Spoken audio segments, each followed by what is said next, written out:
பெண்களுடைய உடல் ரொம்ப மதிப்புடையது, பெண்களுடைய உடல் ரொம்ப மதிப்புடையது அப்படின்னு ஒரு ஹெட்லைன் எழுதி ஒரு வீடியோ போட்டிருக்கேன். அந்த வீடியோ பார்த்த உடனே எல்லா பெண்களுக்குமே ஒரு பயமும் ஒரு பதட்டமும் ஒரு பரபரப்பும் மனசுக்குள்ள இருக்கும்.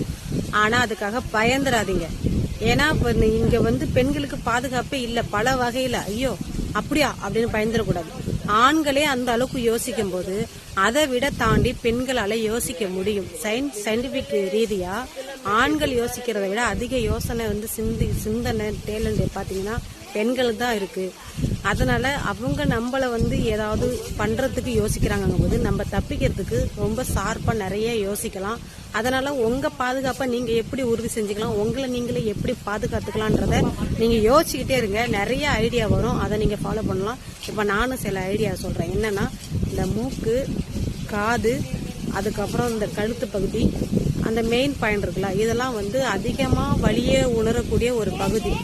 யாராவது இப்ப நான் சொல்ற விஷயத்த தவறான நோக்கத்துக்கு பயன்படுத்தக்கூடாது. உங்களுக்கு ஒரு ஆபத்து வரப்போது மட்டும், பெண்களுக்கு ஆபத்து வரப்போது மட்டும், உங்களை ரேப் பண்றதுக்கு உங்களை கடத்திட்டு போறான், ஏதாவது வலுக்கட்டாயம் பண்ணி ஏதாவது பண்ண பாக்குறான் அப்படின்னா எப்படியாவது அவங்க மூக்கை உளுந்து கடிச்சிருங்க, காதை உளுந்து கடிச்சிருங்க.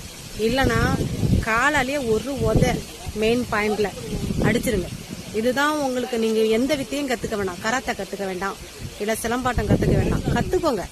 தெரியாதவங்க, கத்துக்க முடியாதவங்க இதை தான் நீங்க ஃபாலோ பண்ணணும். மூக்கு, காது மெயின் பாயிண்ட்ல உதைக்கணும். எப்படியாவது அடிச்சு பிடிச்சி அவன் எப்படியாவது கால் கையை உதறியாவது ஒரு உதச்சிட்டு தப்பிச்சிருங்க.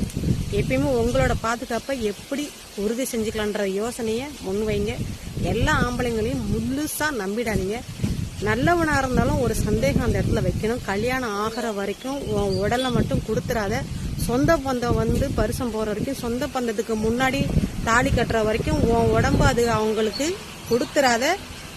4 பேருக்கு முன்னாடி தாலி கட்டின மட்டும் தான் நீ பொண்டாட்டி. சும்மா நீ லவ் பண்ணிட்டு நீ என் பொண்டாட்டி தானே, நீ வாடின்னு சொல்லி கூப்பிட்டா போயிடக்கூடாது. சரியா? கவனமா இருந்துக்கணும்.